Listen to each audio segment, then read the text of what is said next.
can you successfully have a romantic, intimate relationship with a narcissist?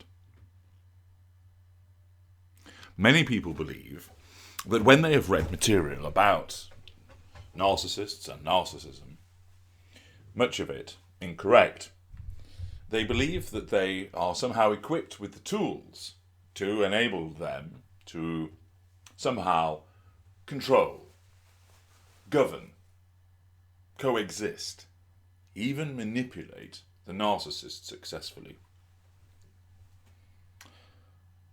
Although the narcissistic dynamic exists in familial situations, societal, business, social, the one where it wreaks the greatest havoc and the one where it is known the most is, of course, the romantic or intimate ensnarement. And it is there because of the extent of the pain that is felt by the victim, the longing, the desire, the want to return to the delicious, sensational, exhilarating, uplifting golden period, that people will look for any means to find a way of having a successful, intimate relationship with a narcissist. There are two fundamental reasons why you will not be able to have a successful, intimate relationship with a narcissist. The first is the question of control. The narcissist is born out of a genetic predisposition towards being a narcissist, allied with a lack of control environment. And if you wish to learn more about that, listen to the video "To Cope is to Control."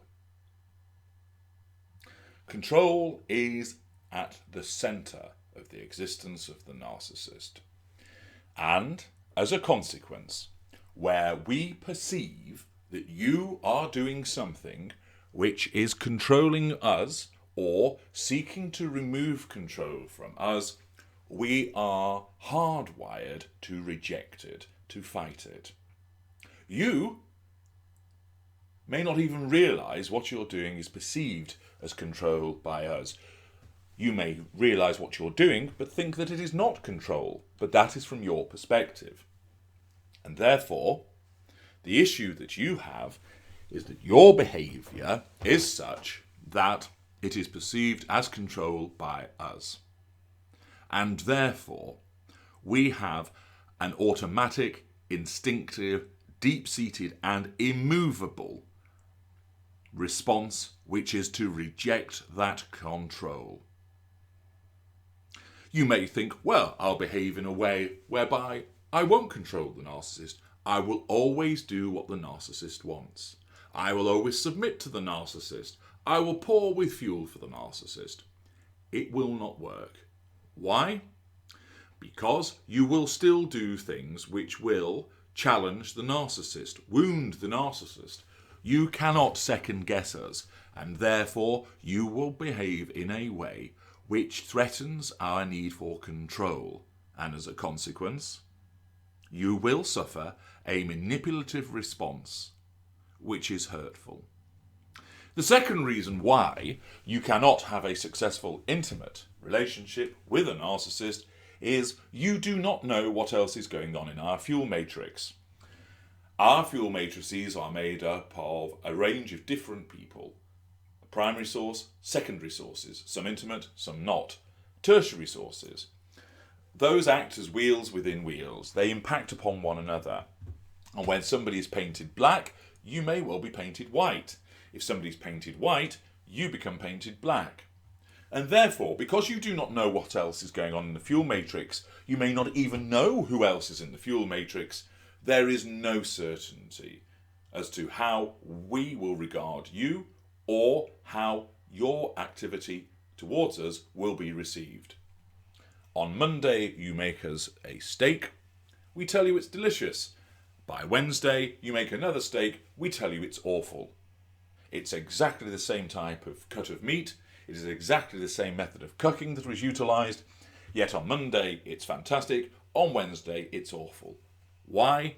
Because our narcissism deemed that it must be that way to assert control over you, and other factors on Monday meant saying to you that the steak was delicious was the most appropriate response, and then by Wednesday, other factors have altered which you do not know about, which mean that we say that the steak is awful, because you need to be devalued in some way because you have become painted black. Therefore, because you do not know necessarily everything else that is in the fuel matrix, and you do not know how that fuel matrix is operating, you cannot possibly apprehend, comprehend, anticipate, or understand how you will be viewed by the narcissist moment by moment. That means you will be devalued when you don't expect it. That means that even though you may be painted white, you may not be bothered with. And therefore, because of our ultimate need for control and how your activity is seen as a threat to that control and the operation of the fuel matrix, those two factors mean you cannot guarantee any outcome with us, which means you cannot guarantee a successful, intimate, romantic relationship with us. What are the nature of those intimate relationships that you might have with us? The one that most people are familiar with is that of being the intimate partner primary source. This is the dynamic that is written about by most commentators. There is the love bombing, the seduction, there is the devaluation, and then there is the disengagement, some people call it discard, and then there is the hoovering. That's the dynamic that those who have some understanding of narcissism always write about, although it's only part of it. And this goes back to why certain providers only ever give you part of the picture. They think that is the only way that narcissists operate in a romantic, intimate setting. Wrong. That dynamic, where you are the intimate partner primary source, which means that you're the husband, the wife, the girlfriend, the boyfriend, the cohab, the partner, is such you will be given the golden period and treated well. If it's lesser, the bronze period, which means you're treated okay, but it's no great shakes. But you're not treated badly. That's the important point.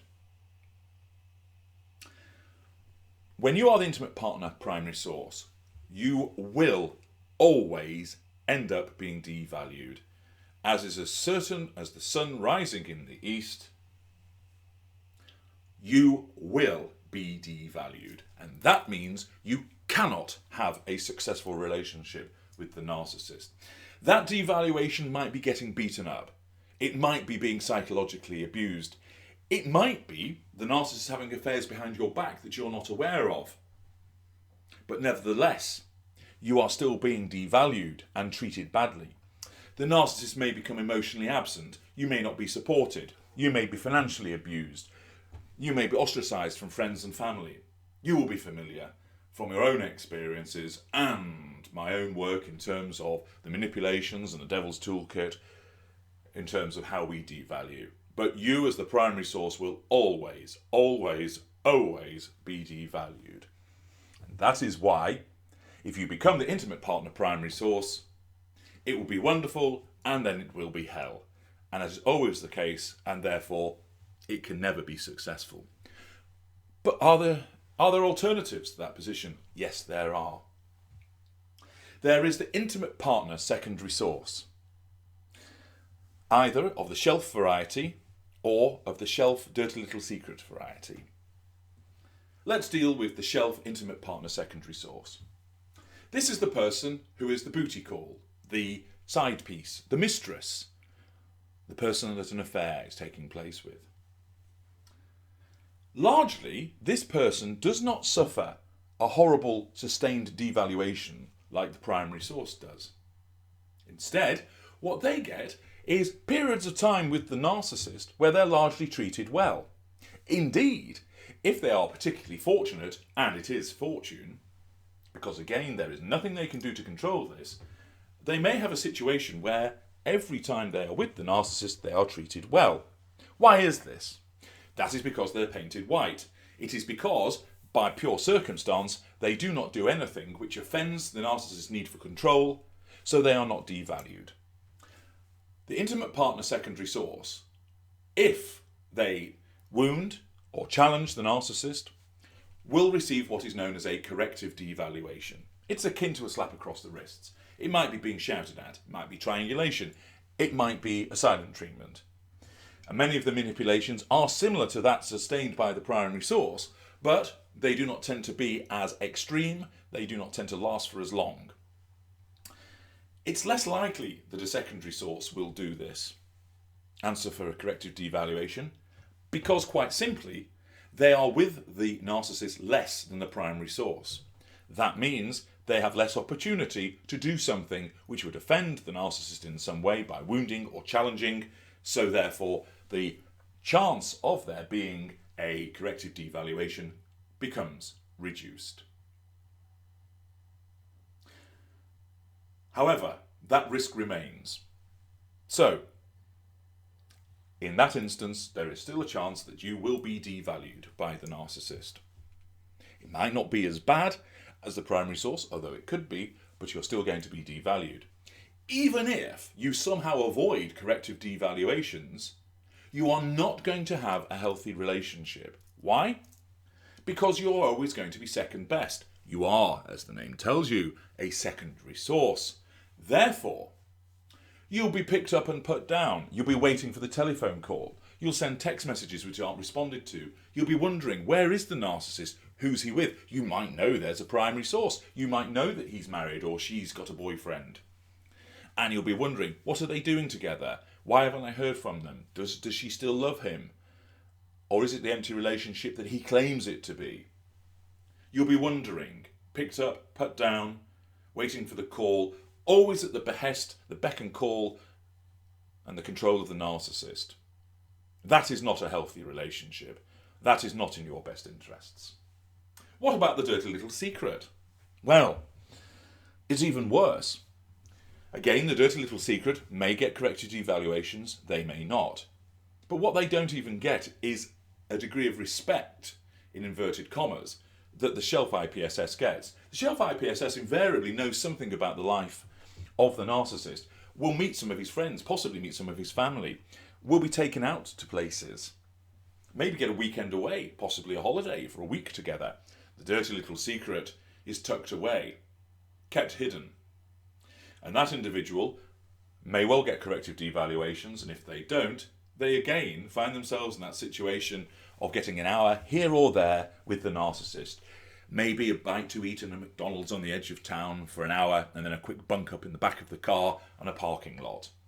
Possibly, in the rare instances, an afternoon in a motel somewhere. They don't get to know much about the narcissist's life. They may know that he has a wife, but that's not to be talked about. They may find it difficult indeed to even get in contact with the narcissist, that they must always wait for the narcissist to contact them, that they are not allowed to get in touch. And again, such an instance will invariably involve corrective devaluations, but even if it doesn't, this whole arrangement of just being there as and when the narcissist wants and treated as essentially that bunk up over the bonnet of a car, round the back of Walmart, is demeaning to that appliance. Those are the outcomes for you if you are an intimate source to a narcissist. You're either the primary source and you get the wonderful golden period and then it becomes hell, or you are of a shelf variety, so you're picked up and you're put down, largely treated well, but with the potential to suffer corrective devaluations, and if it goes wrong, although this is quite rare, for you to suffer disengagement devaluations and then be disengaged from. Beyond that, the dirty little secret. You really are that person tucked away in the box, hidden away in the depths of the fuel matrix of the narcissist, not allowed to interact with anybody else, not allowed to have any interaction with anybody else in the fuel matrix. Again, treated as the object that you are viewed. If you are involved intimately with the narcissist, you'll be one of those three things. That means it is unpleasant in some form or another. And you cannot influence it. You cannot control the narcissist. You cannot guarantee an outcome. And therefore, No matter what your emotional thinking throws at you in terms of thinking that it is acceptable to put up with this, that 80% of it being good and 20% of it being bad is okay, that something is better than nothing when you get those crumbs of comfort from the narcissist, that he loves you really, he just has difficulties expressing it, that one day he will leave the wife and be with you, that somehow if you keep trying he will change and you can get back to that sustained golden period because you are given glimpses of it from time to time by a respite period. Your emotional thinking will con you over and over and over again with those comments, those thoughts, and hundreds more besides to try and convince you to remain in an intimate relationship with the narcissist. Understand this. You can never have a successful, intimate relationship with a narcissist. Therefore, obey the first golden rule of freedom. Once you know, you go, get out, and stay out.